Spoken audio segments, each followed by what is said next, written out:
माँ की सीख। सुधा की नई नई शादी हुई थी।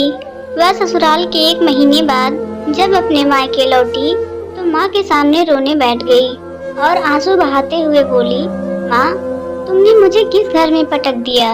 वहाँ तो मेरी कोई इज्जत ही नहीं है। सारा दिन नौकरानी की तरह रसोई घर में खड़ी रहती हूँ। किसी को भी दया नहीं आती मुझ पर। कभी सास ससुर की रोटियाँ पकाओ तो कभी 2 छोटे देवर की रोटियाँ पकाओ। फिर एक नंद है, वो कॉलेज से लौटे तो उसके लिए रोटियां पकाओ। और तो और माँ, आए दिन सासू माँ के रिश्तेदार आते रहते हैं। उन सबके लिए भी मुझे ही चाय नाश्ता खाना वगैरह तैयार करना होता है। रोज गंदे कपड़े के ढेर इकट्ठे हो जाते हैं, आराम ही नहीं मिलता। जिंदगी नरक सी बन गई है।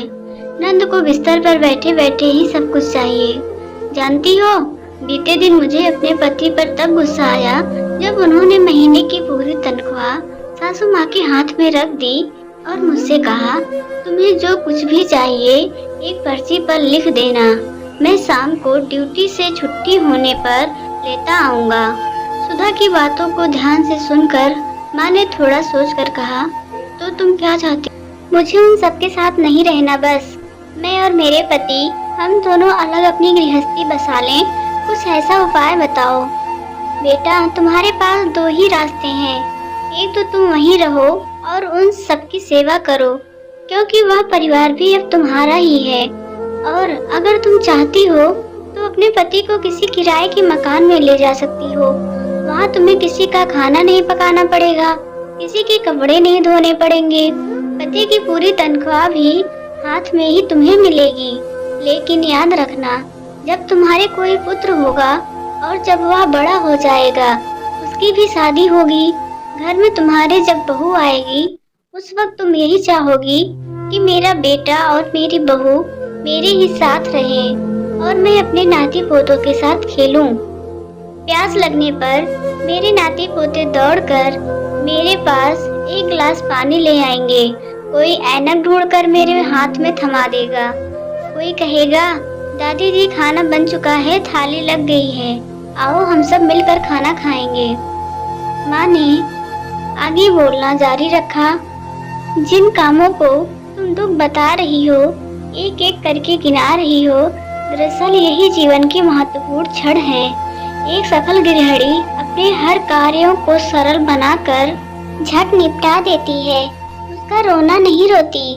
दुनिया में जो लोग सफल हुए हैं वह अपनी जिम्मेदारियों से भागते नहीं, बल्कि अपनी जिम्मेदारियों को बखूबी निभा लेते हैं। और बेटा, ये जो तुम जिन्हें दुख समझ रही हो ना, वो दरअसल तुम्हारी सासू माँ तुम्हें एक जिम्मेदार बनाना सिखा रही हो।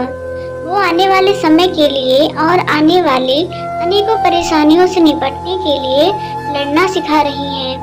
वर्षों से हर सास अपनी बहू को अपनी जगह पर जिम्मेदार बनाने के लिए ऐसा करती आई है।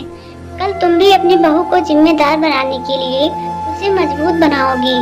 बेटा, घर के बुजुर्ग कब तक हैं और कब नहीं, कोई नहीं जानता। वो अपनी आने वाली पीढ़ियों को मजबूत और रिश्ते निभाते हुए देखना चाहते हैं। कल तुम भी अपने बच्चों से यही आशाएं रखोगी। सुधा की आंखों में आंसू थे।